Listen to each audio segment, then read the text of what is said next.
Hey everyone, I'm Megyn Kelly. Welcome to the Megyn Kelly Show. Whoa, is a lot happening right now.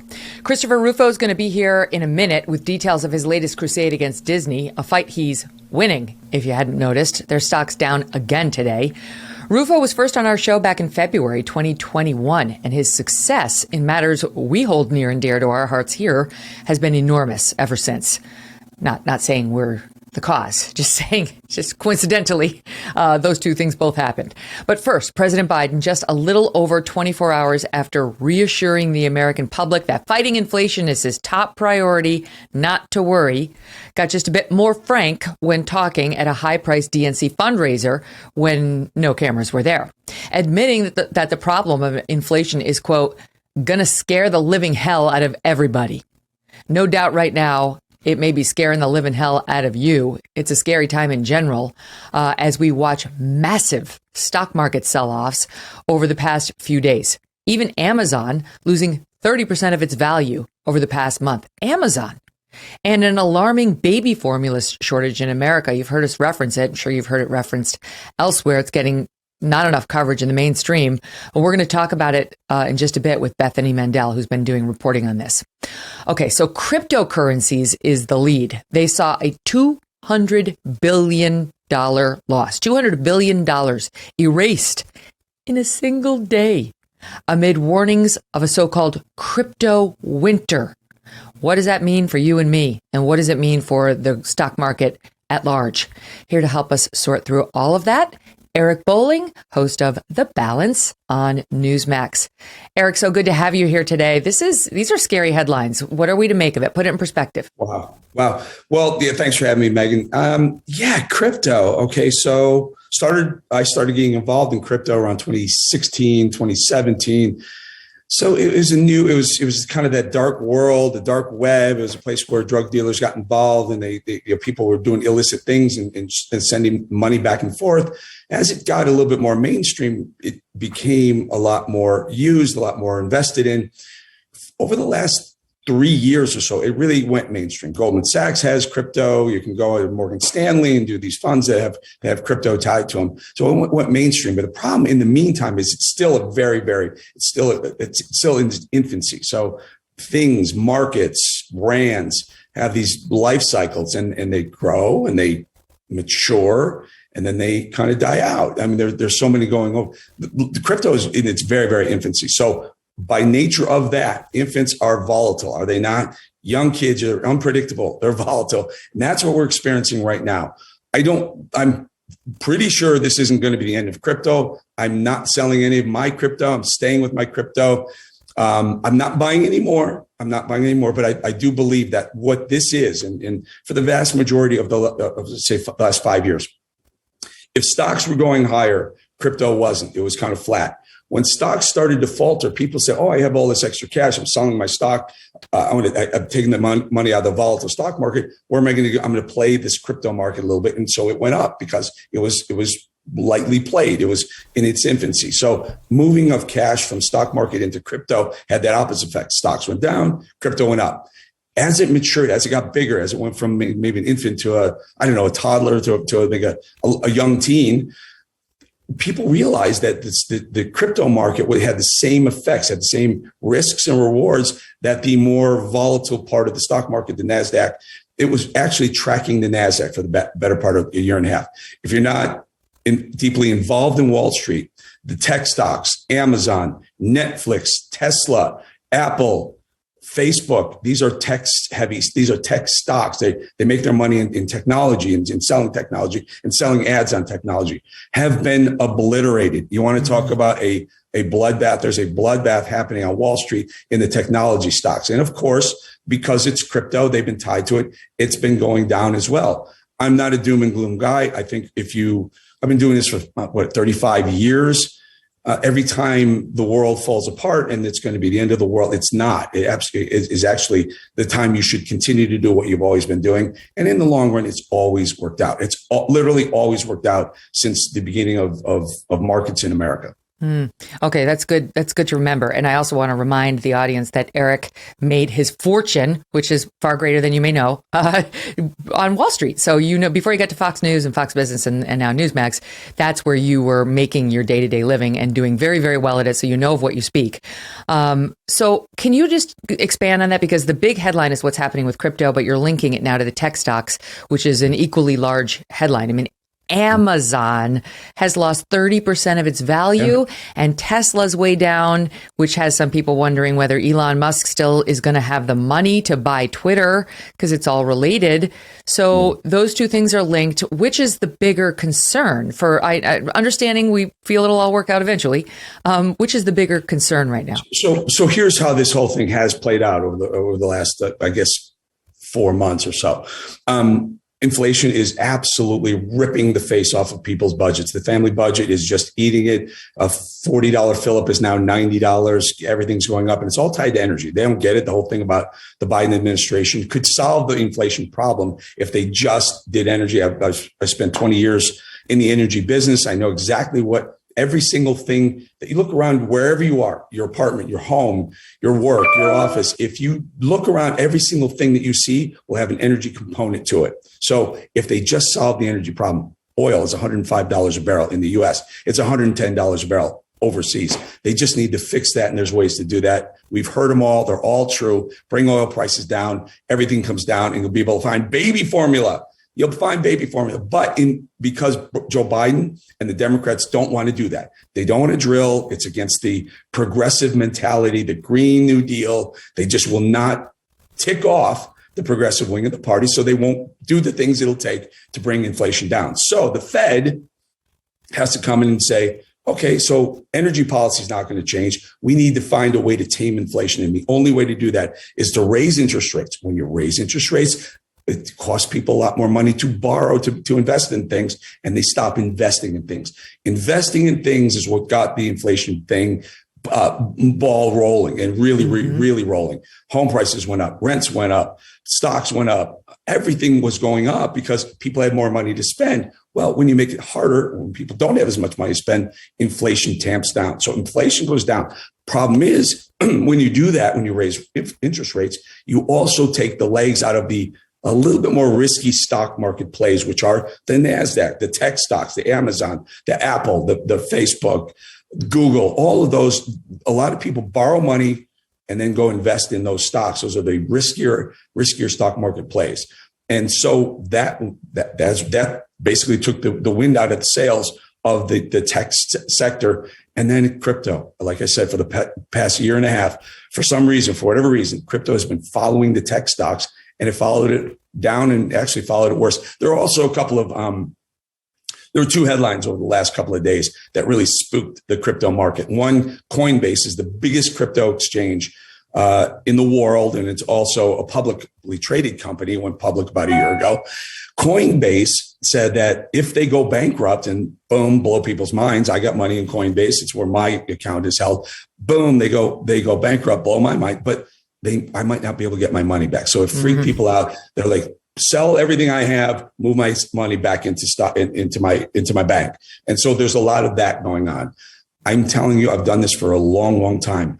The biggest panics that aren't real existential threats are the best buying opportunities. This is one of them. Crypto's not going away. I don't know if Coinbase is or not crypto. I'm going to stay with my crypto position because these are the times when someone said, I think it was J. Paul Getty, when there's blood in the streets, that's when you start buying. Coinbase, I know nothing of these subjects, as my audience knows, but you do.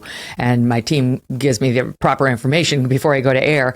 Coinbase, the one you just mentioned, so reported a $430 million net loss in the first quarter, or almost $2 a share, $1.98, on declining sales and active users. Analysts were expecting a profit of 8 cents per share. Instead, there was a $1.98 loss per share. Then they mentioned bankruptcy in their risk disclosure in their quarterly report. This is from Bloomberg. In its quarterly report, Coinbase added a risk disclosure. If the company were to file for bankruptcy, the court might treat customer assets that the exchange is custodian for, their Bitcoin, Dogecoin, or whatever, as Coinbase's assets. And then the investors would be at the back of the line for repayment, forcing normal people unaccustomed to the ins and outs of federal bankruptcy court to try to claw back their money along with everybody else owed money by the exchange. It's a huge amount at stake. Coinbase was custodian for $256 billion of customer money as of March 31st, according to the filing. So you mentioned the word bankruptcy in your risk disclosure in your quarterly report, and you are absolutely going to see the equivalent of a run on the bank. I mean, that's just so predictable, right, because from it's somebody not a like bank. me. Right, because it's not a bank. My background's changed. It's not a bank, and that's the thing. The Fed doesn't back cryptocurrencies. Had it backed cryptocurrencies, then you'd say, okay, well, my money's going to be safe. I'll take Coinbase to court. I'll take the courts to court, and I'll get my money out. But there is the risk factor involved in cryptocurrencies, in Bitcoin, et cetera. Also coming with that, Megyn, the minute Coinbase says everything's clear, or someone says, I'm done pushing this cryptocurrency market down, you're going to have massive, massive upside in this stuff because people try to jump back in. They go, wait a minute, I got out at 26,000. Well, Bitcoin. That's if it's still around. That's if it's still around. I mean, I get that because the last time, well, not last, I don't remember when you were on like a year ago. This is kind of around the time Chris Rufo was, February 2021. I remember we were talking about Bitcoin and you were saying it costs about 50,000 right now for one Bitcoin. And now it's down to like 27, 28,000. I was like, oh, Eric probably tell me now's the time to do it because I never did it. I would do it. I mean, I'm not buying anymore, but I'm not selling it here either. But it went to 70,000. It went from 50 to 70. Now this is a boy. You also had Goldman Sachs or BlackRock saying that they may have been manipulating the Bitcoin market lower, and they admitted to that. So there's a lot of news headlines happening right now. Okay, that I think if it digests all this, I do believe it's a run out. Again, now, our friend Peter Schiff. Yes. You know him. He's not a fan. Now, he runs his own investment firm and they love gold and things like that. He's never been a fan of crypto, though. And this is what he tweeted. I'll give you a couple. Anyone who doesn't sell their Bitcoin now has no one but themselves to blame for their losses. Hold at your own risk and prepare to lose everything! ! Don't say I didn't warn you, and don't reply that this tweet won't age well, because it will. Then he goes on to say, anyone who had anything to do with the promotion, sale, trading, or custody of Bitcoin or any cryptocurrency or crypto-related equity had better lawyer up quick, as you're about to be sued. Last but not least, the saying, hope springs eternal, certainly applies to Bitcoin holders. Despite being below any viable chart support, the price of Bitcoin is just drifting lower. It's still trading above 28,000. Selling now is not panicking. It's smart to cut and run. It's dumb to hold and hope. Well, okay. So I've known Peter a very, very long time. Peter was not always a gold bull. When I first started at Fox, Peter hated gold. Peter thought gold was a moronic investment. He was a stock guy. Jim Cramer, 2005, 2006, came on his show. I was on CNBC, Fast Money. And he came on, he was coming after me because I was the gold guy. I was gold and oil. And he said, no, you're out of your mind, Bolling, on TV. And he said, it's financials. 2006 ballpark. Financials. I said, Jim, I'll tell you what, I'm the new guy on television. You're Jim Cramer, Mad Money Jim Cramer. I said, and I don't know, just live on air. I said, I'll bet you $50,000, Jim, for charity that gold and oil will outperform financials over the next year. He didn't know what to do. It was on TV. He couldn't say no. Big awkward. Dog. Right, awkward, right? Couldn't do it. So he said, big hat, no cattle, you're on. That was 05, 06. The financial market proceeded to fall apart. And we were almost going into almost beyond depression. We were almost a default, a global default. Financials, Bear Stearns, Lehman Brothers, all the stocks that he was talking about, zero, bankrupt, countrywide, bankrupt. Gold and oil took off. My point is, Jim, Peter, Schiff, I've been doing this a long time. I see things. I probably see dead people in markets.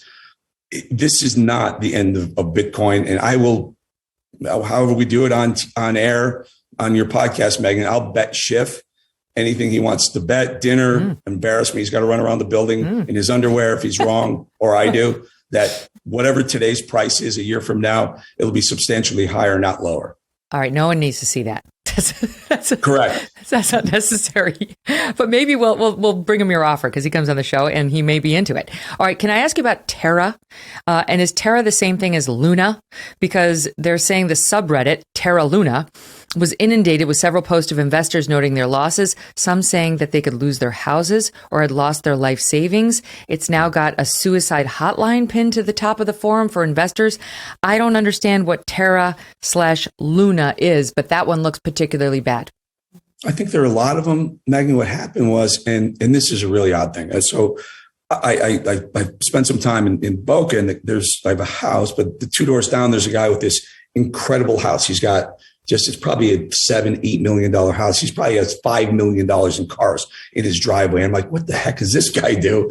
And he's not afraid to show it off. And he writes programs. He writes the back end of new cryptocurrencies. And the point is this: every day there's 5-6 new things. Dogecoin started out as a joke. Someone said, let's put a Shiba Inu dog on a front of a coin, make that the cryptocurrency logo. And Elon Musk thought it was cute and talked about it. All of a sudden it became a, hundreds of billions of dollar investment from a joke to this. So there are these things happening all the time. I would highly recommend staying away from all these smaller ones and stay with the established Bitcoin, Ethereum, maybe Dogecoin, probably not. Stay with the big ones. Ethereum's not looking so good though, right? That one's in trouble too. Like that's the world's second largest cryptocurrency. It's joined the crash. Daily Mail reporting it's plummeting in value by over 20% over the last 24 hours. It's now lost more than half of its value this year. That Luna had 98% of its value wiped out overnight. That's the one with the suicide hotlines pinned now to their Reddit page. That is just alarming. But even Ethereum has lost more than half of its value. While we're talking, Ethereum's up almost 2,000 now. It was down to 1,500.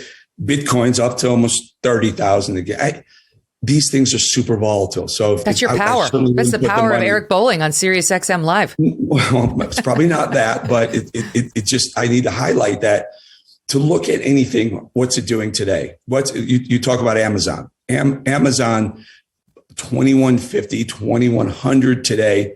Amazon could be $2,500, $2,600, $2,700 tomorrow. It was $3,770 a couple of weeks ago. It's extremely volatile. These are not the things you want to put your next rent payment check into. This is stuff that you go, look how there's Bitcoin billionaires who bought some of this stuff when it was, I don't know, you get 10,000 Bitcoins for $100. Wow. Now 39,000 or 29,000 per Bitcoin. Billionaires are made. So, but they didn't put their life savings into it. They put money that they're willing to speculate with. I just hate the word speculation because I do believe in cryptocurrency for one reason. Ask Peter Schiff if he likes governments controlling the money supply and the direction of money. Ask Peter Schiff if he likes the U.S. government telling us how much money is in the money supply, because when they print more money, inflation goes up. There's a very viable argument that says the reason why we're inflating so heavily, so high, and so strong is because the Fed pumps so much money into people's pockets. They just went out on spending sprees. Yeah, and they can't. I think you'd agree with that. I think you'd agree with that. And now we're flailing trying to fix it because Joe Biden sees as people. It's going to scare the hell out of people. Inflation, and it's not just going to scare them. It's really going to hurt them. It's hurting them right now. Can't pay their bills. Or the numbers don't add up the way they should at the end of the month, and they're going to want somebody to blame. So he's not wrong about that. And the Fed raising the interest rate to 1%, I guess. It's been at basically zero forever. Yes, that's going to help a little, according to my understanding, on inflationary grounds, but it also causes things like this. So, you lose out of one pocket and you gain in the other pocket. And politically, I don't know that any of this really helps the president and his reelection concerns, which is what it's all about for him. No, he's screwed. He's screwed. He's absolutely screwed. He has inflation. He had issues all over the place, but he also had a strong stock market up until about a week ago. And now you add that to all his other crises. This is going to be the biggest red wave maybe ever. I mean, maybe 70 House seats, maybe 10 Senate seats. It's going to be a big red wave. So just to be clear, because I do want to talk to you about the politics of it, but before I get to that, the Ma and Pa sitting at home, who can afford to just hold, just sit there, just weather the storm. That's what they should do. Yes. So for the entire history of my television and trading and Wall Street, I've always done regular interval investing. You just don't stop. You don't stop when you think it's too high because it's too expensive. Buy it. You don't not buy because the market's going down. You continue to do what you've always done, and in the course of history, in the course of time, it has never failed you. It is unless you die the day of a big crash. And and on the subject of Bitcoin, let's say you were one of those guys who bought 100 Bitcoins, or whatever, you have 10 Bitcoins when they were only $100, whatever. And now they're trading at 28,000. That's a lot of money. How does one know when to cash in on a stock like that, right? Like a lot of the people who had Bitcoin probably when it was at 10,000 were like, holy crap, I'm cashing in when it was at 50, when it was at 70. How does one know? There's a great story, is? Megyn. There's a great story. Someone at the very beginning of Bitcoin had these Bitcoin. It got a little bit more popular, and a pizza delivery guy delivered a pizza, and he paid him something like 10 Bitcoin for the pizza, or as a tip or the pizza. You look up the story, true story, documented, and whoever held on to that, it could be worth $250,000 if they held on to it. I have a friend. This is a real story too. I have a friend who paid his. He had a strip mall, that he was paying rent on one of the units in, and he paid rent in Bitcoin, and it was like Bitcoin's like $1,500 a Bitcoin, and he paid it with a Bitcoin, and then it went to 50,000. He was literally ready to jump out of his skin. Right. Here's the point: refund. Put it in your pocket, put it in your wallet. It's called a wallet, crypto wallet, and hold it. And when you think you're happy with the return, take it out, spend it, enjoy it. That's what it's for. All right, let's spend a minute on Elon Musk before we get to politics. The Tesla has fallen 36% in the last month. They're now trading at 734, dramatic drop from 1,145 a month ago. I just bought it at 750 for the record, for your audience, just today. What's your level of concern that the dip in the Tesla stock, where a lot of Elon Musk's money is, the value, his fortune is kind of in the Tesla stock, affects or erases his ability to buy Twitter? I don't think it will. I don't think it'll have anything to do. Before the dip in Tesla and whatever else, Elon was worth ballpark of $300 billion. And now maybe it's $220 billion, $230 billion. And there'll be outside investors who've already committed to the Twitter purchase. This deal will go down if, and I just heard today that the SEC is opening up some sort of investigation into Elon Musk. How convenient that the government gets involved in Elon Musk's background as soon as he announces a bid for a company that could very, very much even the playing field in American First Amendment rights. And I'm a conspiracy theorist when it comes to these things. That people say no, government would never do that. Yeah, I think they do. I think they do. And I also think this. Well, you and I lived through the IRS scandal. When they were targeting conservatives for their viewpoints. Like it wouldn't be the first time. You think the misinformation board is going to stick to foreign players? Right. He's their target number one. Okay, so on that subject of what the administration is doing, what do we make of it? Because you mentioned oil and gas and how that would completely change the inflationary situation. The news today is that Biden has canceled the oil and gas lease sales that were once pending. They halted the potential to drill for oil in over 1 million acres in Alaska's Cook Inlet, along with 2 lease sales in the Gulf of Mexico. They say it was due to a lack of industry interest in leasing the area. So therefore, the department's not going to move forward with the proposed oil and gas leases in these 2 places. What's that all about? And do we really trust that this administration is doing all it can to open up the oil and gas industry and try to save us there? I don't know if I can say this. That's bullshit. Okay, here's the real. Is that your attempt to bleep yourself? Well, no, I'm not sure. I don't know if we have any people saying don't use bad words, but it's bullshit. Go for it here. It's political. It's politics. It's them wanting to say, look, we had these leases. You didn't use them. We're going to take them back. Therefore, there's not that much demand to produce oil. Bullshit. Here's the deal. Here's the real deal. They don't know what they're doing. We have an energy secretary that laughs when asked, what should we do about gas prices? We have a transportation secretary who said, I have an idea. Just buy an electric car if you don't like the price of gasoline. Well, electric car is $60,000. And if everyone bought an electric car, no one would have power because we can barely keep electricity through our grid right now, let alone add, I don't know, 100 million new cars onto the grid, or even a tenth of that number. It would be a disaster. By the way, where does the electricity come from? It comes from natural gas, coal, and certain fuel oils, all fossil fuels. They're out of their minds. They don't know what they're talking about. When you say we're focusing on green energy initiatives, renewable fuels, solar, hydro, wind, those things, you're telling the world, you're telling the energy producers of the world, don't invest in projects that aren't solar, that aren't renewable, because the government's not backing you. You need to make the environment for all types of fuels, whatever, even if it's renewables down the road. You don't ignore it, because maybe someday they'll be valuable and useful to us. Right now, they're not. Right now, we are a fossil fuel, cheap energy, lifeblood of the economy country, and we need to continue to do that. You're basically telling energy producers, we're not going to support you.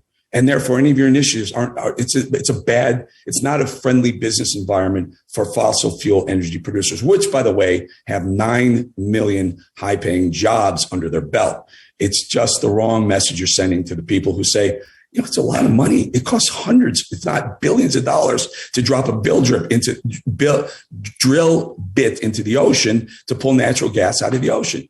Hundreds, if not billions of dollars to do that. And so to tell them, go risk it and hope the prices are good enough for you, but maybe they will be, and we're not going to support you. Of course, they're not going to do that. That's why you have leases that aren't used, because the business environment is too risky for them to spend billions of dollars to try and produce a well that may be nothing. They drop drill bits into the ground and into the ocean, and sometimes they come up with nothing. And to ask the energy industry to do that and not support them is foolish. You need to come out and say, remember the old, what was it, all of the above strategy? All the above. Use nuclear, use oil. Yeah, use renewables if you want. Wind, solar, hydro. Great, let's do it all. And what you do then is you reduce the price. Any way you slice it, bring in all these different types of energy, and you reduce the price because you increase the supply. Demand will be what demand is. It's going to be there. But if with the increased supply, you bring prices down, and that's really the answer. Baby formula shortages is a metaphor for the Biden administration's foolishness and blindsidedness as to the energy problem in America. It's like the fox looking at the chickens like, I'm going to get you. I'm going to eat you alive. You're going down. And then he hangs out a little sign that says, party, having a party, cocktail party tonight at 5:30. Why is nobody coming? Where are they? Where are my party guests? I threw a party, but you guys did. I threw a party. You guys didn't come. So it's not on me. It's on you. Right. Exactly. Eric Bolling, I will be at your party any day of the week. It's always a pleasure, my friend. Great to see you, Megyn. Great to talk to you. We'll do it again soon. Coming up next, Chris Rufo is here on Disney, the leaks he got, and the leaks that are still coming to him. Ladies and gentlemen, Genucel has done you a solid. They have extended your chance to get their most popular package for 60% off at Genucel.com. Take advantage of this. During this limited time opportunity, you get their brand new Ultra Retinol Cream for maximum anti-aging benefits with your purchase. The anti-aging stuff is good, but what's even better is sort of the resurfacing that this thing does on your skin. You know, like this area here, I'm like extra glowy because of this, and you will be too. Genucel's one-of-a-kind formula can deliver all the anti-aging benefits of retinol without the harsh side effects, the peeling, the flaking, etc. Say hello to looking your best and goodbye to fine lines, wrinkles, crow's feet, under-eye bags, and even that red, blotchy skin. Results you will love, guaranteed, or your money back. Okay? You're going to love this. That's Genucel's promise. Join Genucel's best-in-class rewards program at checkout for an extra 10% off your order, and you will also receive a complimentary sample gift set.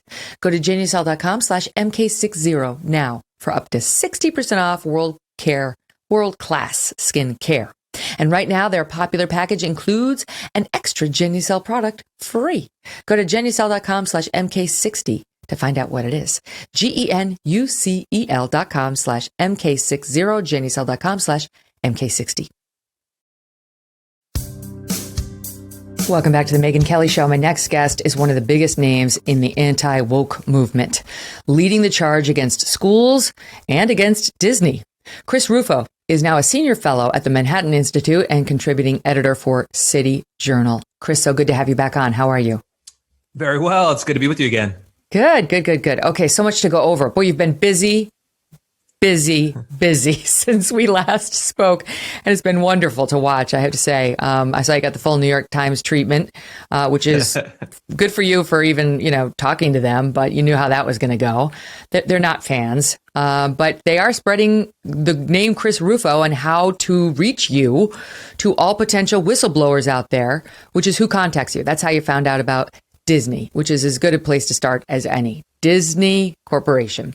So was Disney in your sights before you got the leaks that now have become so viral? Just to refresh the audience, Chris is the one who got all those videos of I'm putting my not so secret gay agenda in wherever I can and nobody's giving me a hard time. And, the videotape of the president talking about her queer children and how they need to have more queer representation in all their leads and blah, blah, blah, blah, blah. That was all from Chris. So were you focused on Disney before that? Yeah, actually, last year I did a report on Disney, which was promoting critical race theory. I reported on their internal employee training program that was saying that America is fundamentally a racist country. It was telling white employees to complete a white privilege checklist and address their white fragility. And then kind of supporting a number of fashionable left-wing causes like defunding the police, decolonizing your bookshelf, et cetera, et cetera. And it was really among all the companies that I've reported on, one of the most egregious and shocking examples of critical race theory in the workplace. And those same sources, I have a number of sources within the company, came back to me this year and said, hey, Chris, in this dust up with the governor about the parental rights and education bill, which prohibited schools from teaching about sexuality to kids in grades K through 3, I have these videos. And so my source dropped me the videos. And when I saw them, I knew it was going to be a big story. You just have that feeling that goes kind of on the back of your neck saying, okay, this is some exclusive information people need to hear. And it really did change the game. I actually attended the bill signing with Governor DeSantis when he stripped Disney of its special self-governing status. And he said very clearly to the audience, these videos were really what pushed me over the edge in saying that we need to start taking action against these companies that are transgressing the values of his constituents, of the people in Florida. What was it about the Disney videos that made you have that feeling? Because you've received countless leaks from people in different corporations and schools. And this is your business now. You're the guy people go to if they've got this. So what was it about the Disney videos that stood out? I think it's really two things. And I always kind of judge these things on a combination of both. It's content and context. And so the content itself was very shocking. You had, one of the show producers said that they're actually created a computer program to track the number of transgender characters, bisexual characters, asexual characters, gender non-conforming characters.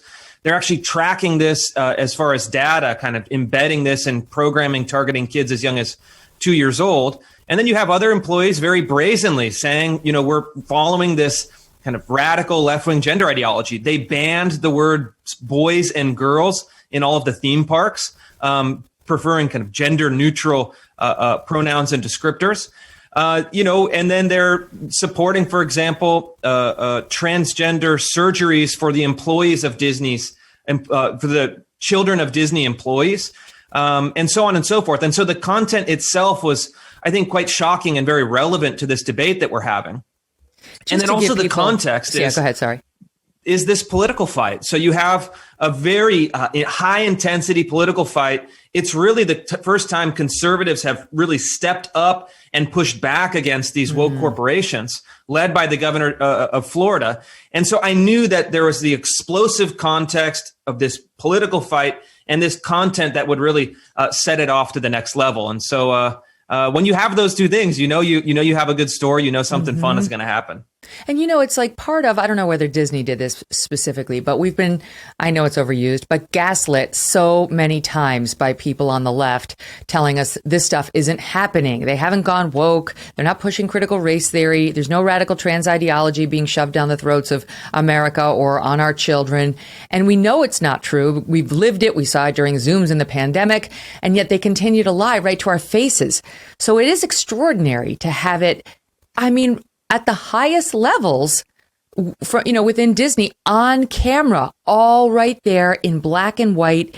Here's just a little, just to refresh people's memory. I think, let's see. Let's do Carrie Burke. She was the Disney executive talking about needing more characters. Soundbite one. I'm here as a mother of two queer children, actually, one transgender child. And one pansexual child, and also as a leader. One of our execs stood up and said, we only have a handful of queer leads in our content. And I went, what? That can't be true. And I realized, it actually is true. And I hope this is a moment where, the 50% of the tears, sorry, are coming. We just don't allow each other to go backwards. That clip is so aggravating because as the mother of 3 young children, I reject her tears. You know who I'm crying for? I'm crying for the young children who you are sexualizing with inappropriate content for their age. I'm crying for my friend who tried to watch a movie about a panda and left her very young daughters there to watch it, only to come back and find out they'd been educated on periods, something she was denied the opportunity to talk to them about first, thanks to that woman there. I have no empathy for her tears, none whatsoever. And we wouldn't know about it if you didn't open up this channel of communication with, I have to say, brave Disney employees who took a risk by taping it, cutting it, and sending it along. Yeah, that's right. And I think what I saw in a lot of these videos is that you see the personal politics and then sometimes the personal pathologies of a lot of these employees that are then elevated into a kind of corporate dogma. And what's happening inside Disney is something that's happening inside a lot of companies. It's actually really, I think, the more interesting story as far as the structure and how politics works. You have the CEO, which is, of course, a straight white male. He's made to feel very guilty for those attributes. And then he was basically bullied into creating these race and sexuality segregated employee activist groups. So there's a kind of black activist group, which they originally called Wakanda. There's a gay activist group, et cetera, et cetera. And then so the CEO is delegating the company's moral authority to these internal activist organizations who then turn around and really bully him into submitting to whatever the fashionable political ideology of the day is, even if it contradicts the values of most Disney employees and certainly most Disney customers. But he's powerless to do anything. You can see very clearly the video where he's speaking, it's almost like a hostage tape.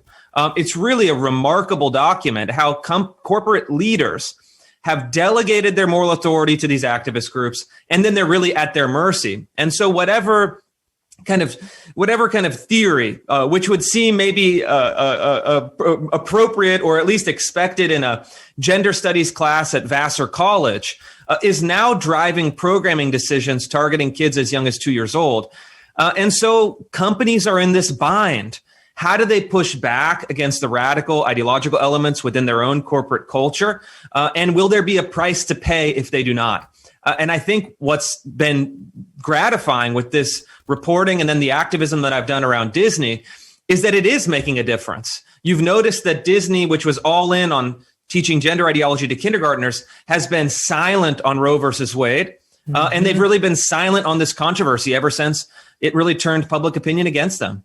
Yes. Well, I've been saying that. You haven't been here. You've been doing busy things and important things. But I've been pointing out to people, yes, the DeSantis law pushing back on Disney and its tax status and so on, that's an interesting fight. But what really has turned the public tide on Disney is those videos. His political fight is him punching the bully back in the nose. But the thing that made people really angry was those videos, because it was them admitting what their agenda is. There's no wiggling out of it. So they can criticize the Florida bill all they want. that's annoying. But to me, the shocking thing was seeing all of them on camera admitting what they're trying to do to our children. They are actively doing to our children right now, right? Like that is the game changer in what I think is, I realize there are a lot of factors, but Disney stock being down 42% year over year right now.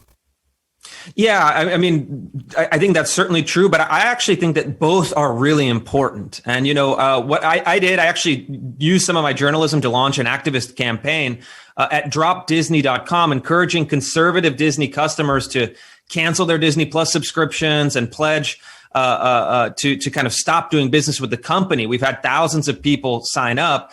But I think both are really important. You have some of the folks that I've talked to in the private equity world and kind of corporate boardroom world. They said, Chris, companies can manage a PR crisis.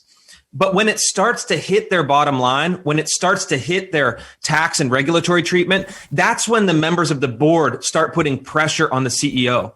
And so I think that these things have to go hand in hand. You have to have public pressure. You have to have really exposing what's happening in these companies in the interest of the public good. But you have to have political players who set the rules of the game. They set tax treatment. They set regulatory treatment.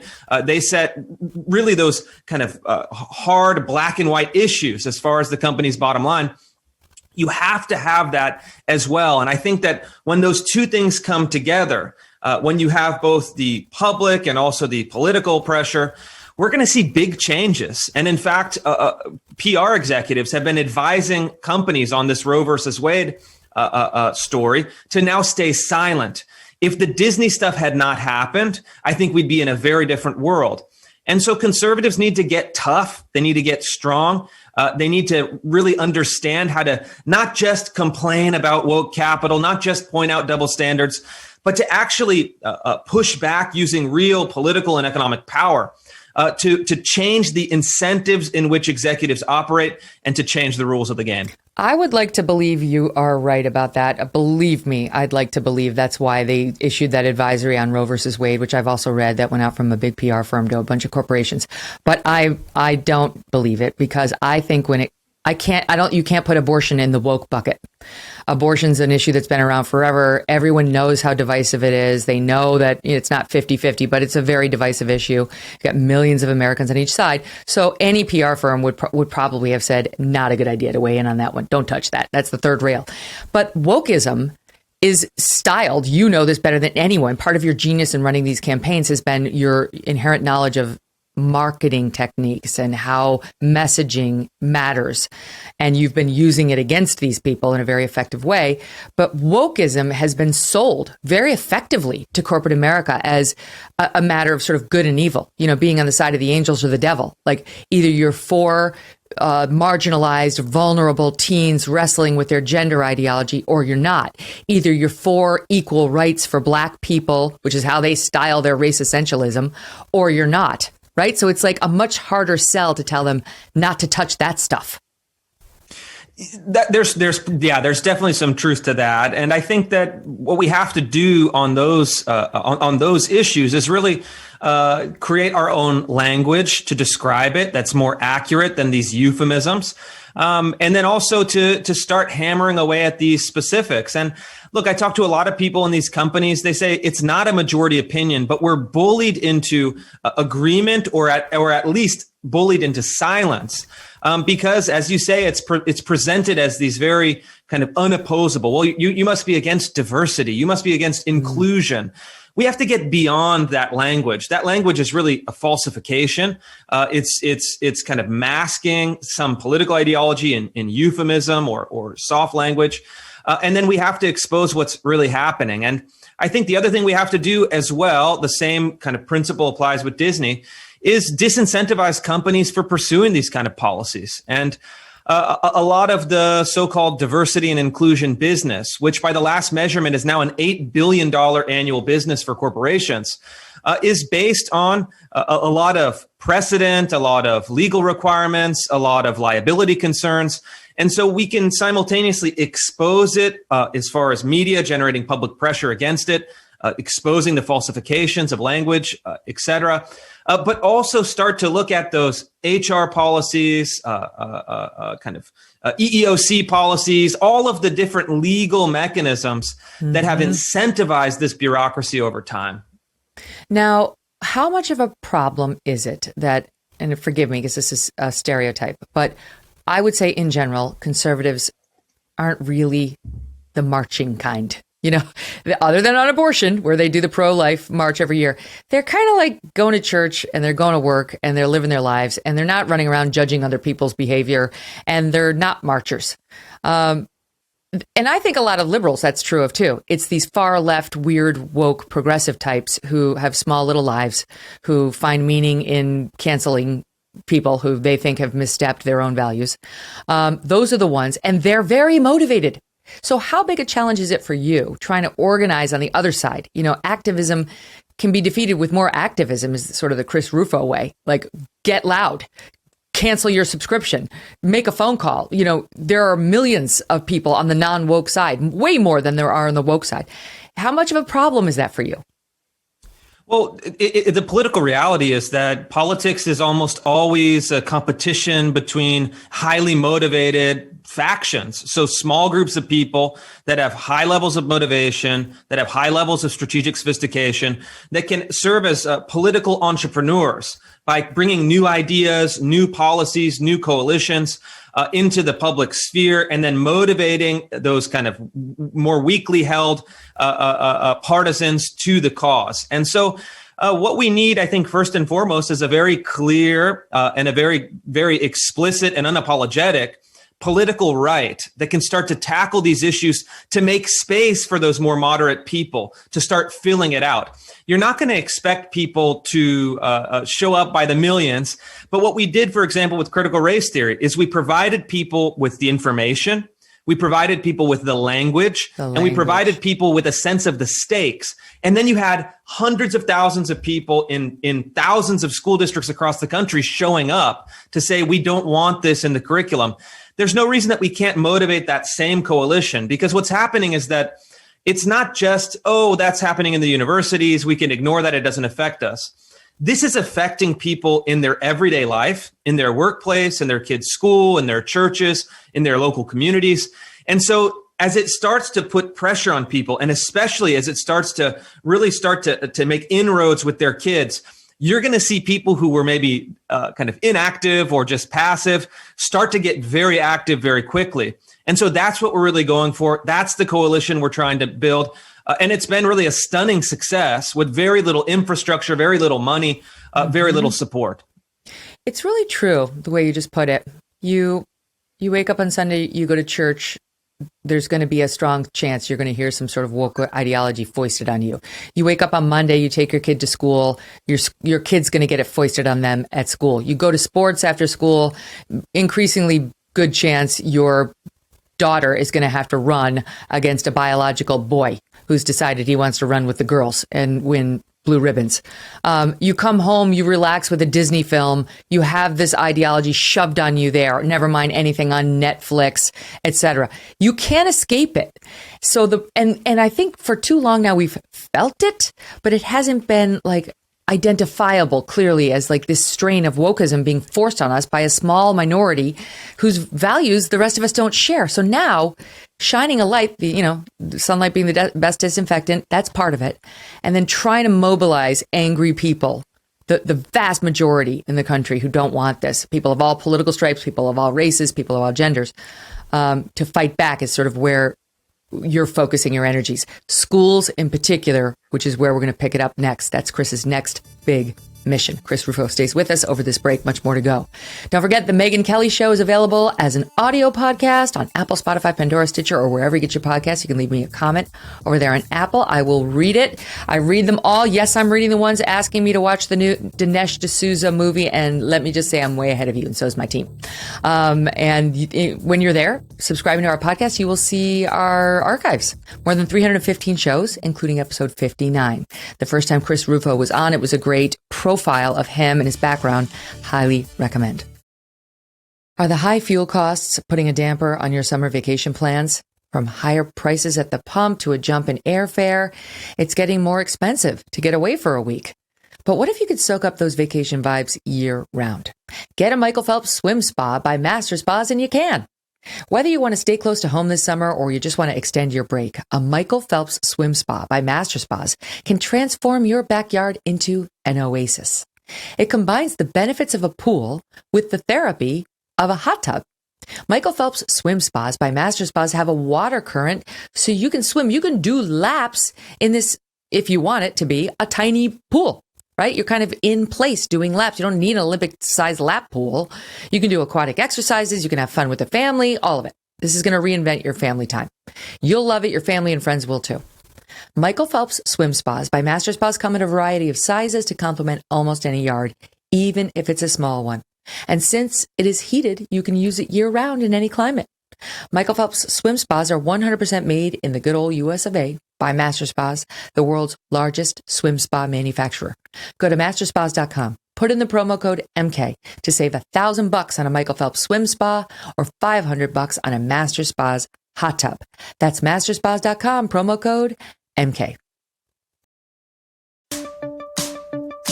Welcome back to the Megyn Kelly Show. I am joined once again by Chris Rufo at the center of fighting back against wokeism in all its weird, pernicious forms. And I was delighted, Chris, to read that you plan to write a series of articles on classroom practices that we've rightfully seen as outrageous and widespread. I mean, this is not one of those things that, oh, you're only getting that in New York. We've had stories out of Iowa. We've had stories out of Indiana, the heartland, Texas, obviously even Florida, until that's why DeSantis had to step in and do what he did. So it's happening in a lot of places. So give us the broad 30,000 foot overview on what's happening in American schools right now with respect to this.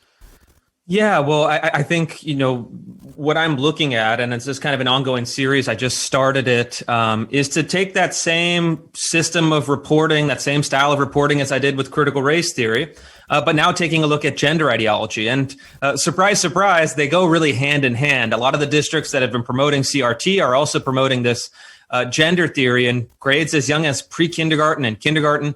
And so kind of leading by example and showing people exactly what's happening in the classroom with original source documents, things that are irrefutable. And so I started with a story in Evanston, Illinois, kind of suburban Chicago. And they were teaching kids as young as pre-kindergarten about gender and sexuality and sexual orientation. They were having them celebrate the transgender flag in kindergarten. Then by first grade, they were actually giving these kids scripts to read where they would be performing and experimenting with different gender pronouns, not just he, her, but also things like they, them, z, zer, even what are called xenopronouns. Like tree. So you identify as a tree, kind of in the natural world, not even the human world. And these are kids that are 4 years old, 5 years old. They have no idea what this is, but they're already being habituated into saying my pronouns are they, them, my pronouns are z, zim, which are kind of bunk. These are kind of fabricated and really fake ideological constructs. But they're coming from teachers who are in a position of authority. Kids naturally trust their teacher. In some cases behind the backs of parents, to kids that are 4 and 5 years old that should be learning to kind of ABC, how to tie their shoes. And instead they're learning to kind of celebrate all of these different sexual identities. And I think parents are rightfully very apprehensive about this. You're saying, wait a minute, we're taking sexual theories from kind of graduate and college level kind of fringe ideologies, and now we're packaging them in kind of with bright colors, appealing to kids, trying to really get into the kind of sexual identity of kids at a very young age. As a parent, I have 3 kids, another one on the way, or I have 2 kids rather, with one on the way. If an adult is teaching my young kids to explore their sexuality with him or her together, that raises red flags for me. That's creepy. Don't really like it. Don't want it. Yeah. Same. Yeah. And I have been following your reporting. it's crazy that this kid's as young as kindergarten, saying to them, your identity is for you to decide. They truly offer it up like a menu item, like it's your daily clothing. You forget what you've been told by your parents and society from point of birth to this point. It's totally up to you what gender you want to be. Meanwhile, the actual number of people who suffer truly from gender dysphoria is minuscule, but they offer it up like that's not like a disorder that's affecting a smaller number of Americans, and we should be kind and supportive to those people. They're trying to normalize it for the entire society writ large, starting with your 5-year-old. That's right. And I think one of the things that I've noticed is that there's a kind of connotation set with all of these constructs. Being straight, cisgender, white, male or female, really has a connotation in a lot of the materials that I've reviewed as negative. These are things you don't want to be. These are shameful identities. These are oppressive identities or privileged identities. And then the other identities are really kind of loaded with a connotation that is very appealing. And so in the sexual realm, I think this may explain in part why a lot of kind of white females, like juveniles, young white females, have this kind of very high rate of adoption of these kind of neo identities, pronouns, etc., because they're told very clearly being a straight white female is low status, it's low prestige, it's low desirability. And so there's an incentive structure with a lot of these materials. And again, if someone has suffering from gender dysphoria, you should treat those kids with respect. It's a kind of dangerous thing. It's correlated with a lot of kind of very scary and dangerous outcomes as far as mental illness, eating disorders, etc. But we shouldn't generalize those as a kind of roadmap for everyone else. And no, it's like I think this is common sense. You're not supposed to say that. You're not supposed to say that. But I think the literature that you see is very clear what's happening. And parents of all backgrounds, I'm doing reporting in New York City and other places where they say, hey, look, we're good Democratic voters, but this stuff is getting crazy. I mean, listen, don't get me started on New York City. I lived that life for 10 years with 3 kids in the city. So my audience has heard a lot about it. But it's like taking depression, which is a real thing that people suffer from, and just offering it up to the children while they're sitting there. Like, FYI, you may be depressed. You may feel really low. You may have a condition that makes you feel sad and blue and dark all the time.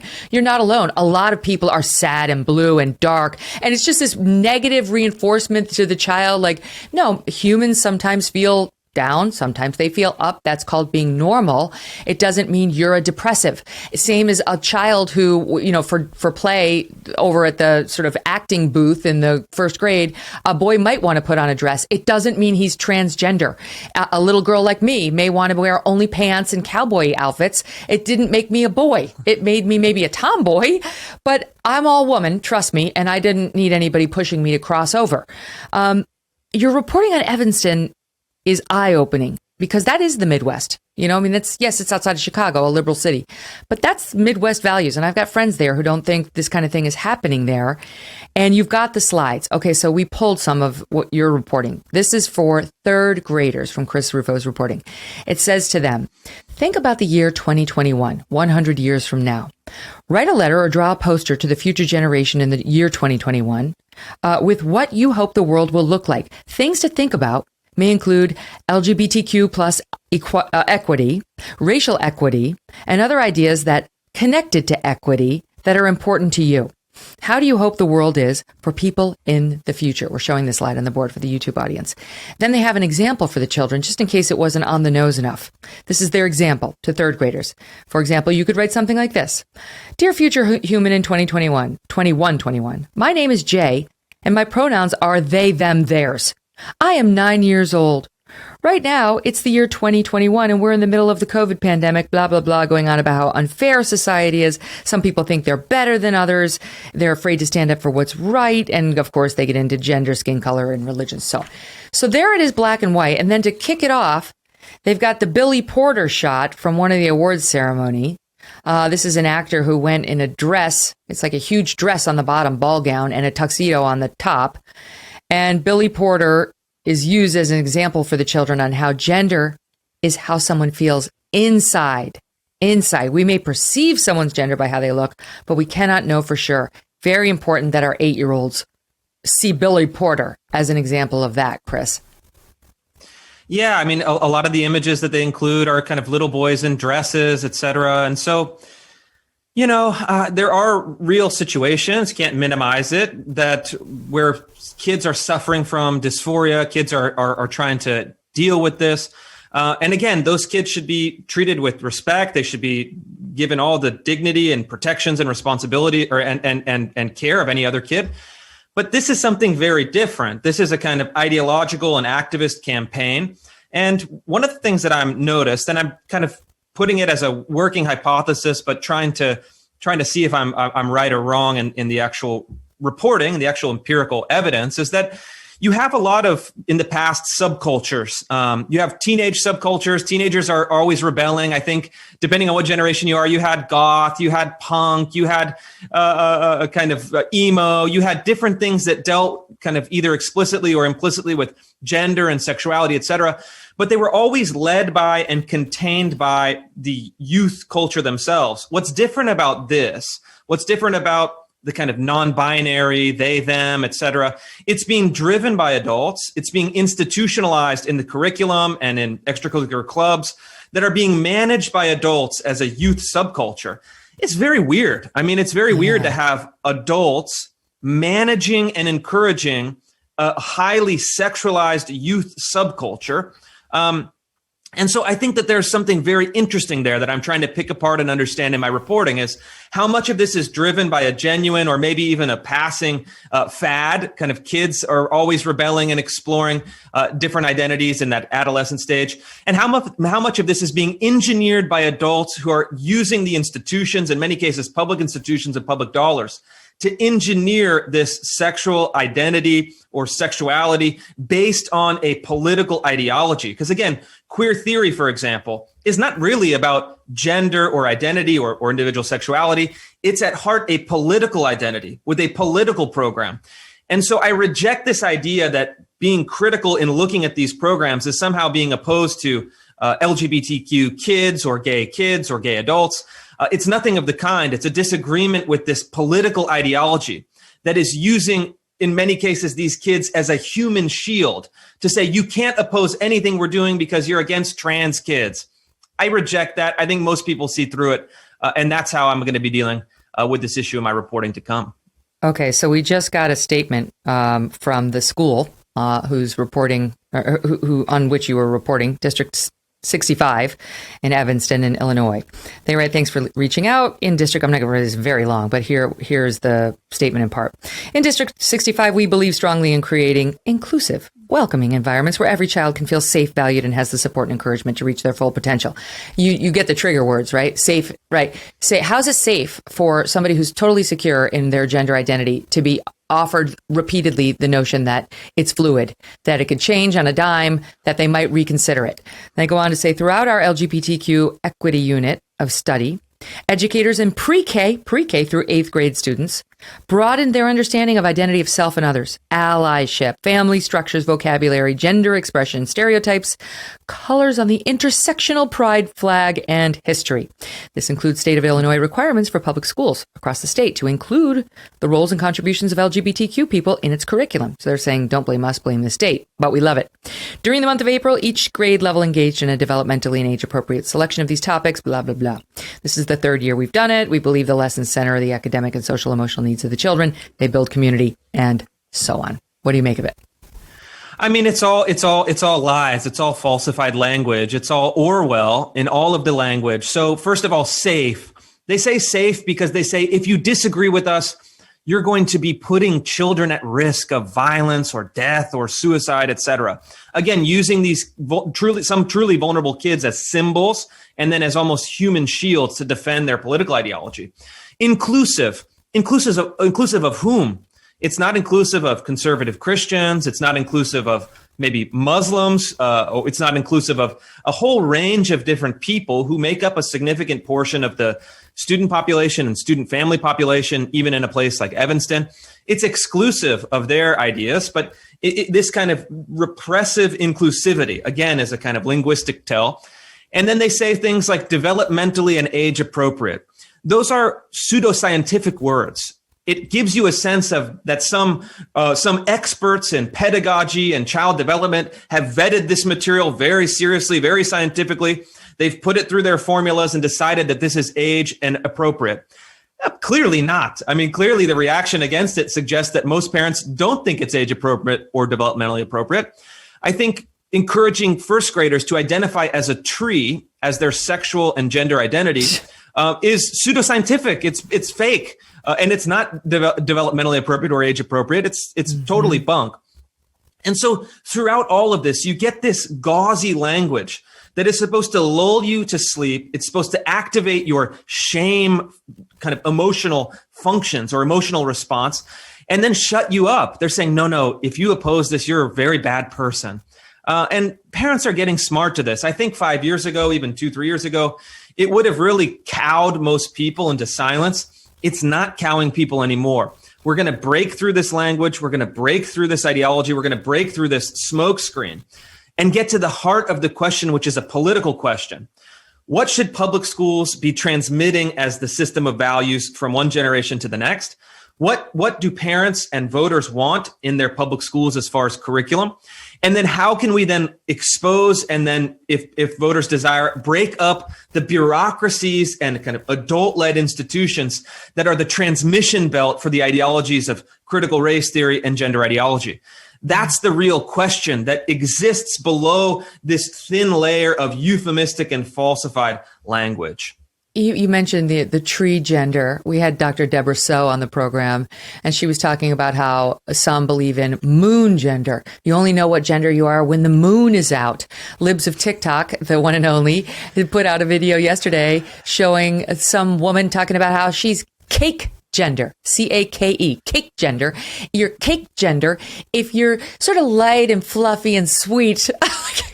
That's a dumbass gender. That's what you are. You're not a cake gender.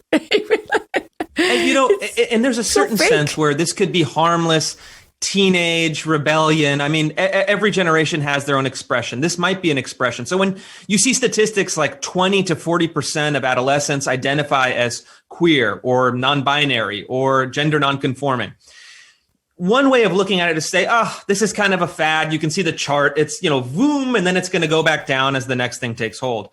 But again, the problem is the institutionalization of the ideology that underpins this stuff.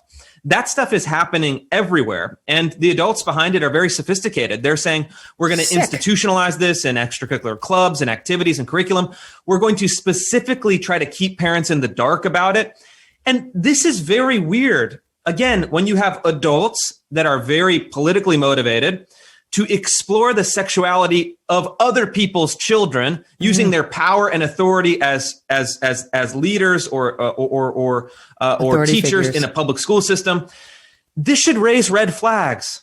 And you're not supposed to say that. It's some sort of transgression to say that. But any parent, look, I'm a parent, you're a parent, every parent knows when you're sending your kids to school, when you're sending your kids to church, you have a talk with them. You say, hey, look, if someone is talking to you about sexuality, talking to you about genitalia, touching you inappropriately, trying to corner you and spend time alone with you, here are the kind of red flags. Here are the warnings. Tell the other adults.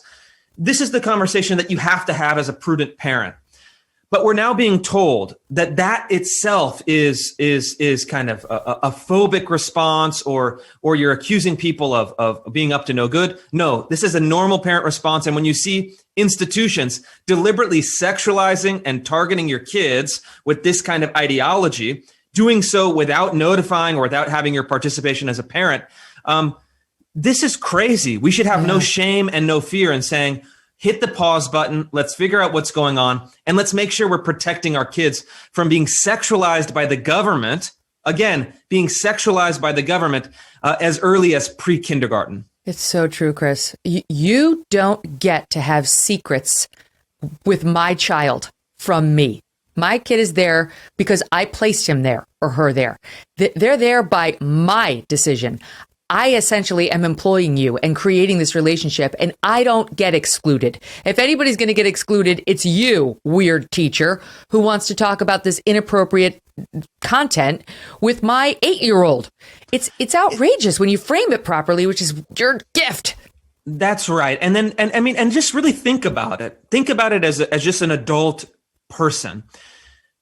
Like to have a very keen, passionate, overriding interest in talking with other people's small children about their sexuality is weird. It's just, I mean, it's like, yes. I do not want to talk to my friends' kids. Okay, talk to your parents. Yes. It's like, it's very strange. It's very bizarre. And I think that what's happening right now is parents are feeling that. They're feeling this is kind of weird. I'm kind of uncomfortable with this, but I'm scared to speak out. And so what we have to do is we have to give them the kind of media narrative, kind of justification or validation or substantiation of their concerns to say, hey, this is the kind of thing they're teaching in schools. And then we have to give them the language where they can speak about it with confidence. They can speak about it directly, and they can speak about it with the requisite level of aggressiveness that it's going to take to say, hey, wait a minute, we have to stop this. This isn't appropriate. You could have sex ed in middle school and high school talking about pregnancy, talking about sexually transmitted diseases, et cetera. The kind of 80s, 90s sex ed class that made everyone kind of uncomfortable, but there is kind of an argument for utility. But getting kind of gender ideology out of the kindergarten classroom it should be a very light lift. It should be common sense. So we have to give parents the vocabulary, the argumentation, the substantiation, the evidence to start pushing back. And then what do they do, right? Like if you're advising, parents who are seeing this pop up, because it doesn't just, it's not usually the flip of a switch. Tomorrow we are beginning our new DEI program. They sneak the DEI person in, and then they sneak in 5 more, like we saw at places like Dalton. And before you know it, they have more DEI heads than they do teachers. And bit by bit, it starts to creep its way into gym class and music class and art and math. So what is your advice on how a parent who, let's say it's somebody not used to being a squeaky wheel, more prone to going along and getting along, who starts to see this, what are they supposed to do? There's a couple different kind of domains or a couple different strategies. I mean, first off, I tell people and they ask me all the time, oh, this is taking over my kid's school. It's this and that. You have to make a hard decision whether you want to stay at that school and fight or just take your kids somewhere else, place that already kind of matches or reflects your values. That's a very individual decision. And I think it's totally smart and maybe a good idea in many cases for parents to say, you know what, I'm going to exit this environment that doesn't reflect my values and find another one. Mm-hmm. But if you want to stay and fight, or if you want to help other people who are hoping to stay and fight, there's a couple things you can do. You can start small. You can start by talking to the teacher, talking to the principal. Then you can talk to the superintendent. Then you can talk to the school board. There's that kind of vertical, starting from the beginning, starting from the most local and grassroots level to that local political level, where you can actually have an influence. You can change school board policy. You can run for school board. In Texas, anti-CRT and anti-gender ideology candidates just this last couple of weeks swept Texas school board elections all over the state. They're changing the policies. And then you can actually go to your state legislature, because at the end of the day, the public school system is created and funded by and accountable to the state legislature. So just as they did in Florida, no gender and sexuality grades K through 3, they can have that in other states. But what I think we need parents to understand, and this is a lesson I learned kind of the hard way or over time, having been mistaken at the beginning, is you are not going to win by appealing to a kind of mythical, rational center. I've never seen it done. Well, we're going to accommodate. We're going to have, a good DEI program. We're going to have, we're going to just go to this center. The political reality is that the squeaky wheel sets the game. They set the agenda. And you have great groups like Moms for Liberty, for example, where you can get connected with other people and then start pushing back. But I actually think that you have to stand tough and stand strong on your beliefs. You have to stand in a way that is confident, that a way that is clear, in a way that rallies people to the cause. And I think that the parents who are doing that, who are stepping into the breach, give space for those other maybe more moderate people to follow in. But you're not going to win by appealing right off the bat to the center. You have to stand tough and then go out in concentric circles to add people to your cause or your movement.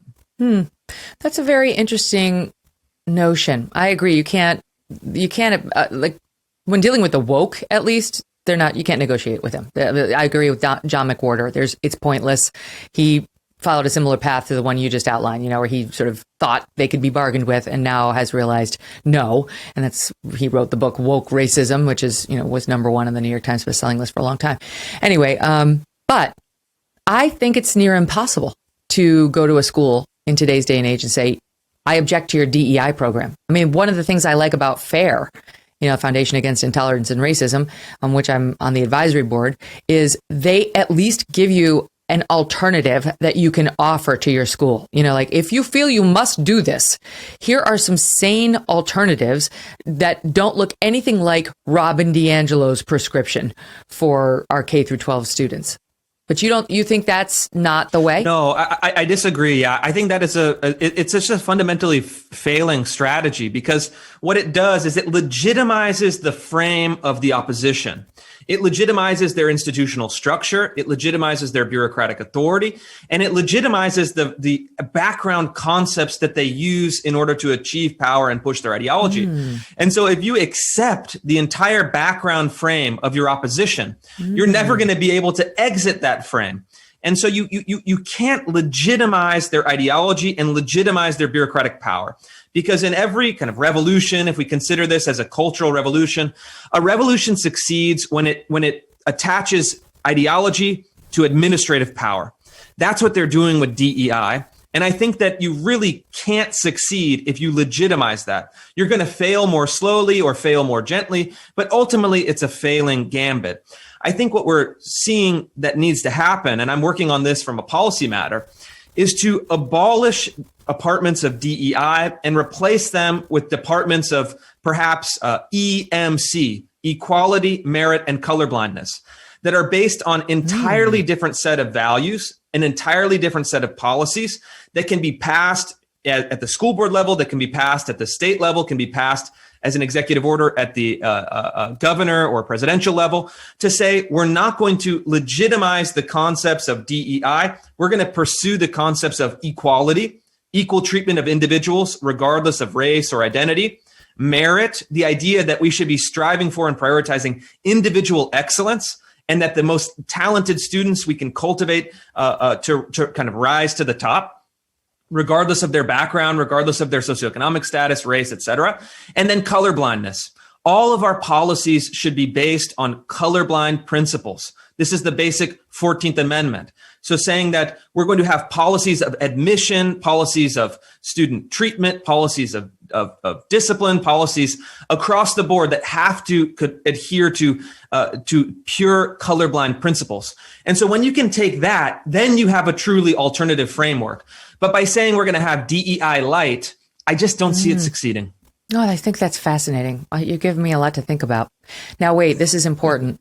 If there's anybody out there who wants to maybe not go this route, but just leak to Chris Rufo and see it wind up in City Journal or Fox News or here with me, how do they reach you?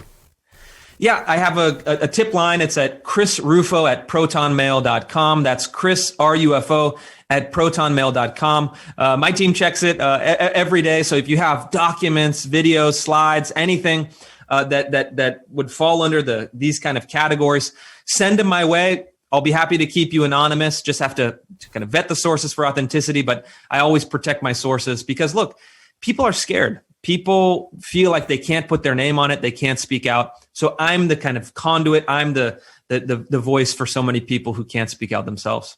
If there is someone who's done more to fight back against this lunacy than you, I don't know who it is. Chris Rufo, I remain grateful and in admiration of you. Thank you for coming on and thank you for what you're doing.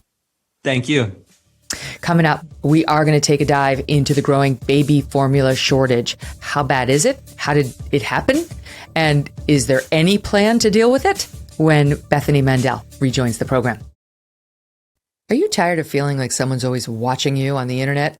Maybe advertisers know a little bit too much about you, or you're concerned about the privacy of your identity. Who isn't?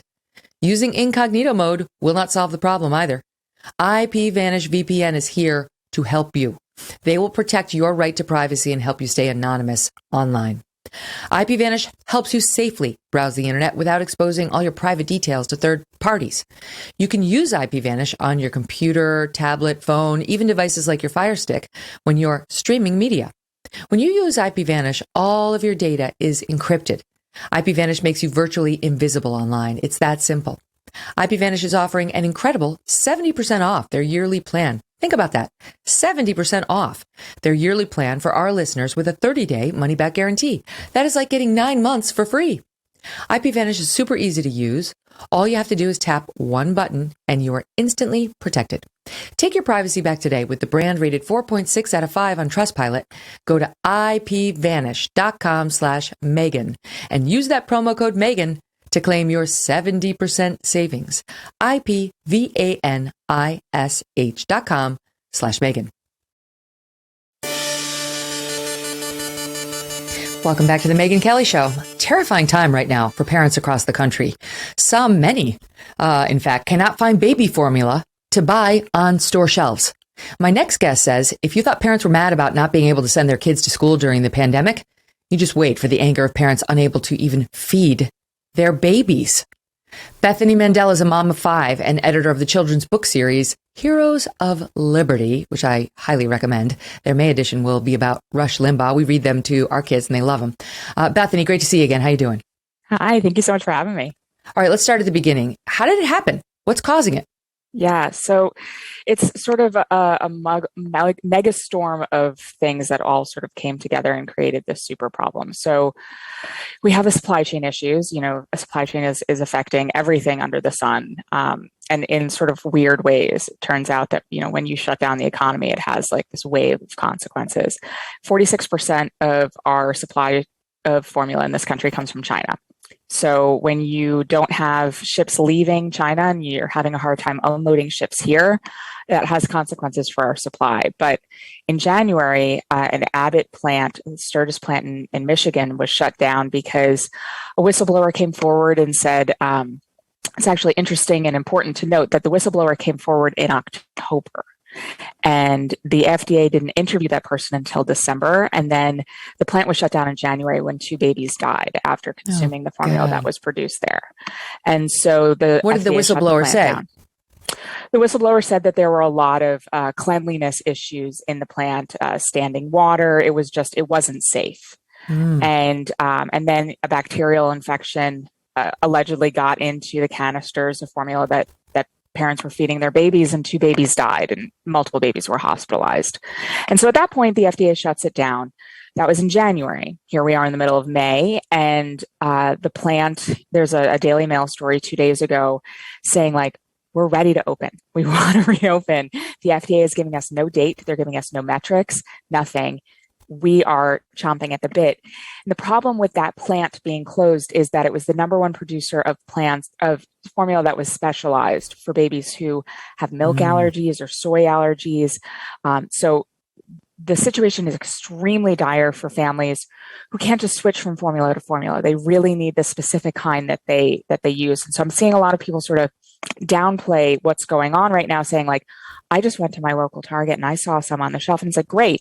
It's not the specific kind that a lot of these families need. And so no baby in America is starving right now. The majority of babies in this country can jump from formula to formula, different brands and different kinds, oftentimes cause stomach upset. It's not fun and it's not ideal, but there are alternatives for the majority of babies. But for these babies who have a milk allergy, who have a soy allergy, like one of my kids had, it's these formulas or you're out of luck. Mm-hmm. And it's not just the United States. A couple of my producers, and now I've got 2 up in Canada, and one of them has a young baby, and she's going through the same thing up there. So she, it's not just the United States. So what, in your reporting on this, what are some of the disturbing stories that you've heard? Like, what are mothers doing? Yeah, so the disturbing stories that I'm hearing are from mothers who have babies with feeding difficulties or nutritional deficiencies. They really need specific formulas. So, spoke to one woman, a mother in Brooklyn. Her name is Chaya, and she said she was down to about a half a canister of what she was using, and she went to every single Walgreens, CVS, Duane Reade, you name it, all across Brooklyn. She spent her entire night doing it after she put her baby to bed, and finally, in one lone, I think it was a Walgreens in a different zip code, she was able to find what she needed. And the hours that she puts into it now, there's WhatsApp chat in my community where people are sort of crowdsourcing, like, this is the kind I'm looking for if anyone sees it, because lots of people are sort of, going from store to store trying to find what they need. And so, you're keeping an eye out for 5 different people while you're looking for your formula for your own baby. So I'm hearing a lot of those stories. I heard from a guy in Ohio who said that they have a family text chain. His niece lives in Boston, and the niece's daughter is on a special kind of formula that she can't find in Boston. She's looking everywhere, and so they have a family text chain, and everyone across the country in the family is looking for this specific kind of formula. And when they find it, they overnight it to her, and she pays for the FedEx for overnight. And so this is how she's feeding her baby, with overnight shipments from all of her aunts and uncles and cousins from around the country. That's very scary. It's like, because that they could run out too. And then what? It's not like, if you have especially a newborn, it's not like you can start giving them solid foods yet. They need one of 2 things, breast milk or formula, which of course has led some clueless people to be like, why don't you just breastfeed? Just breastfeed. Would you like to take that? Yes, I do. So I have 5 kids, all of whom have breastfed at least for a year. So I'm not a novice to this concept. And, when I go to the doctor and they ask a question, like at the breast health, like how many months of your life have you breastfed? I consistently get the response of like, wow, that's the most I've ever heard. So I'm very familiar with the ins and outs of breastfeeding, and it works for us because I don't leave my baby. And so, that's the only way this works for us. And it doesn't work for millions and millions of American moms. So up until 6 months old, a baby can only have formula or breast milk. That's it. At 6 months old, the data shows that only 35% of babies are still breastfed at 6 months of age. And it's not because their parents don't like them as much as the other 35%. It's because it didn't physically work for their family for so many different reasons. Mom wasn't producing enough milk. Mom was on a medication that it was dangerous for the baby. That's why I wasn't breastfed. My mom was on heavy duty medication that it made it dangerous for me to consume her breast milk. You lack mammary glands, like you name it. There's so many things that can go wrong. So up until 6 months, it's only formula or breast milk. And then up to 12 months, it's still their primary source of nutrition, but they're eating other solid foods. And so, I keep on getting this really frustrating question from boomers. Not to like put them on the spot, but like, well, I had this like recipe card of evaporated milk and Caro syrup. And it's like, yeah, did you also take like cocaine cough drops? And did you sit in a car seat that was just a basket in your parents' front seat? Like, yes, I'm back in the olden days. I'm so glad you survived. Lots of people didn't. My mom did not breastfeed me because she too was on a specialty drug called a martini and a bunch of cigarettes. And I mean, I don't know. I'm pretty thankful it didn't go down that way. But yeah, so the other thing is, and I actually don't know the answer to this, if you breastfeed your baby, a lot of women breastfeed their baby for month 1 or 2 or 3, and then they go back to work and then they stop breastfeeding. Could you resume your breastfeeding? Like I like you, I breastfed them for the first year, which was not easy because I was back on the air and it was just nonstop pumping. But once they deflated, it was over. I don't know how I would have fired them back up. Can you fire them back up after you've let them deflate? You can't fire them back up. It's not a faucet that you can just be like, let's crank it up. Let's crank it up to high speed and donate that milk to a milk bank. And that's the other question I get. Well, what about the human milk banks? They're super duper expensive because they have to be screened very carefully because you have to make sure that the mother who's donating is not taking drugs, is not sick herself. There's a lot of screening that happens with those human milk banks. And so I never even heard of a human milk bank. Oh, really? I didn't know there was such a thing. Yeah. Is that for women who want to use breast milk but can't access it? Yeah, so it's ideal for babies who are born severely prematurely. 99.9% of babies are great on formula, and you just have to find the right formulation. And this is the problem with this shortage, is that if you can't find your formulation, you're like in a bad spot. Yeah. But for that 0.1% of babies who are born maybe at like 26 weeks or something, their intestines are not developed enough to necessarily handle formula.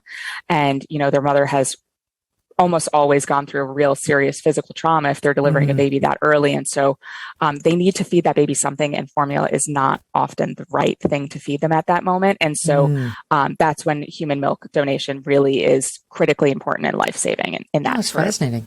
Yeah. Well, that's the other thing. So it's like, you talk about the reasons mothers don't do it. I mean, breastfeeding is not easy. I know it's like once you have it down, mothers make it look easy, but getting it down is hideously painful for a lot of women, I self included. I mean, there was, not to be too graphic, but there was one point it was like there was blood coming out of my eyes, blood coming out of wherever. No, there's blood coming out, and your baby's spitting up your blood, and you're thinking maybe I'll pursue another alternative. So there are all sorts of reasons. I had all of my births were natural births. I didn't have epidurals or whatever. Not because I hate myself and I'm a masochist. It's just sort of, how life happened. And my husband, after our first was born, said, "You're screaming harder than breastfeeding than you did in labor." I'm like, it hurts. It can it's hurt really, badly. really awful. It's true. It's toe curlingly hard at times, painful. Toe curling, exactly. And my first child did actual physical permanent nerve damage. Not to get super. You talked about your bleeding nipples. I'll talk about my nerve damage. It's not fun, boys. All hang out. Or tweeting me. Right, exactly. Because everyone just breastfeed. It's like, okay, just breastfeed. Why don't you just save your advice for somebody else? All right. So these poor moms are needing the formula. What about homemade formula? Is there a way? Is there a way? So yes and no, but no, don't do it. It's just my answer. So there's this fascinating story out of Israel about 10 years ago, maybe 8. A formula company was making sort of special kosher formula, making it in Germany and sending it to Israel. And it was a soybean-based formula. And it needed a specific vitamin called thiamine. And that vitamin comes naturally out of soybeans. But the problem was the formula company cooked the soybeans before they put it into a powder form into the formula. And that process of cooking killed that vitamin or whatever, that nutrient. And so it ended up that 15 babies were horribly injured and brain damaged by this, and 2 babies died. And this is a vitamin that I have never heard of. Have you ever heard of thiamine? I had to look up how to even pronounce it. So the idea that we can, in our kitchen, come up with a recipe that covers every single nutritional need is a terrifying proposition and extremely unlikely. My best piece of advice to people, if they want to sort of cobble something together, is, and it's not legal, so don't sue me. European formulas are not FDA regulated and they're not FDA approved, but they're fine. But the European babies are living and living full lives. Yeah. Wait, now can I just ask, not to turn this political, but of course everything turns political. Everything is political. But a genuine question, why didn't the Biden administration? Well, first, why was there the delay when the whistleblower came out of the Abbott lab and said it's not safe? Well, do we know why the delay? They reported in October and there was no investigation until December. I think we've seen over the course of the last 2 years the urgency with which the FDA and the CDC operate, even when lives are at stake. They're like, so, my favorite example is the COVID shots, and they were administering them to teenage boys, and they saw that there were some heart defect issues. There was myocarditis popping up, and they said, "We take this so seriously, we're going to schedule a meeting in 3 weeks." And then that meeting comes around and they scheduled it on Juneteenth. And then Juneteenth became a national holiday that they had to honor. They could not move that meeting. And so they had to move that meeting. And so they kept on pushing it back further. This is the urgency that they were sort of operating with on these shots for teenage boys. And they're using the same urgency with formula with babies. These are government bureaucrats and you're sitting in the DMV. Same thing. Those poor parents with the 2 dead children. Sure, there's going to be some attempt at a lawsuit, but the government generally has immunity.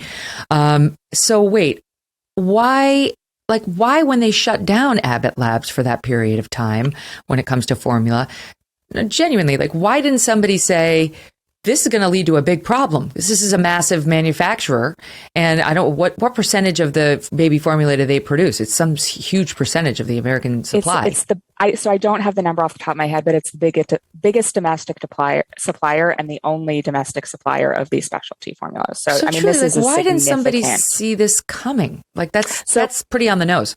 Yeah, no, absolutely. So I was talking yesterday on Dana Perino's show, and she said, if I was in the White House and this happened, and I stopped her and I was like, Dana, this never would have happened if you were in the White House, because this isn't, she's like, oh, things, Dana, she's like so like magnanimous and charitable. And I'm like, no, Dana, this isn't like a crisis that popped up on one day. Right. Jack Reed, a Democratic senator from Rhode Island, exactly a month ago, wrote a letter to the FDA and the Biden administration saying this is a growing problem that we need to address and you need to take it seriously. And they ignored the letter. So this didn't happen overnight. I wrote about this 3 weeks ago for Deseret News.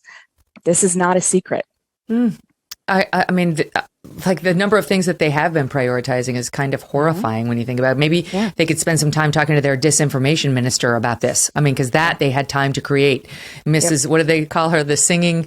Oh God, Chris Rufo had a great name for her. I can't remember what it was, but it was like this. The singing. So I'll get it. Anyway, they're focused on her and not this. Now, finally, Bethany, they've found time to talk about it. He made remarks, Joe Biden did, on Tuesday and didn't say anything. And just an hour ago, just as you were coming on air, we received the announcement. Joe Biden will speak with baby formula retailers and manufacturers on Thursday. That's today.